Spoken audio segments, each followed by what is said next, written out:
कहानी शुरू होती है समंदर किनारे बसे एक छोटे से गांव से। जहां रहता था माधव, एक 10 साल का जिज्ञासु लड़का। हर दिन वो खिड़की पर बैठकर लहरों को देखा करता और सोचता इन लहरों के उस पार क्या होगा। उसे अपने दादाजी की पुरानी कहानियां बहुत पसंद थीं, जहाज़ों की, तूफानों की और खोए हुए खजानों की।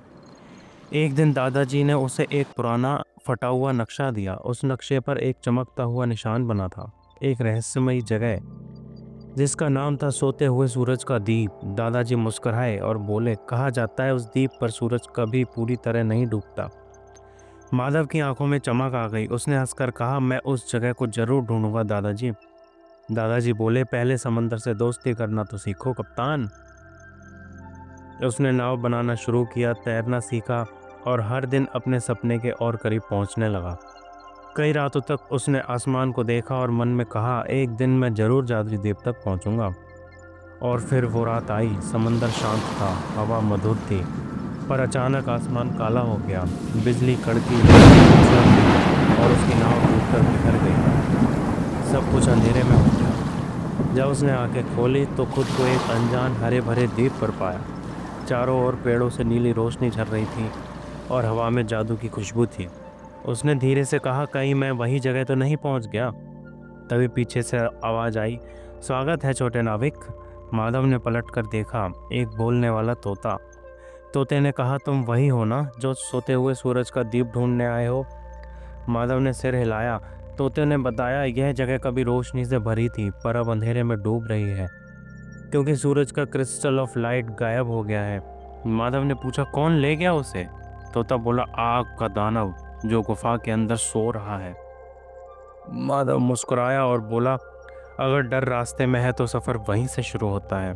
और फिर दोनों निकल पड़े, घने जंगलों से होते हुए, पहाड़ों पर चढ़ते हुए, नदियां पार करते हुए, जब तक कि सामने नहीं आई एक विशाल गुफा। गुफा के अंदर लावा की धाराएं बह रही थीं और बीच में पड़ा था वो चमकता हुआ क्रिस्टल जो दिल की तरह धड़क रहा था।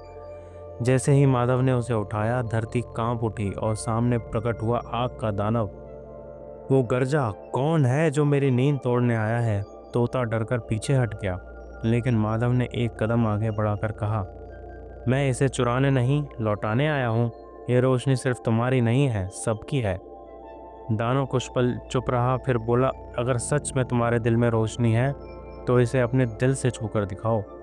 माधव ने आंखें बंद की, अपने दादाजी की मुस्कान याद की, अपने गांव, अपने दोस्तों, अपने सपनों को याद किया और धीरे से क्रिस्टल को छू लिया।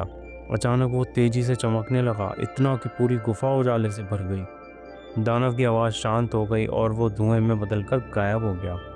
क्रिस्टल आसमान में उठ गया और उसकी रोशनी पूरे द्वीप में फैल गई।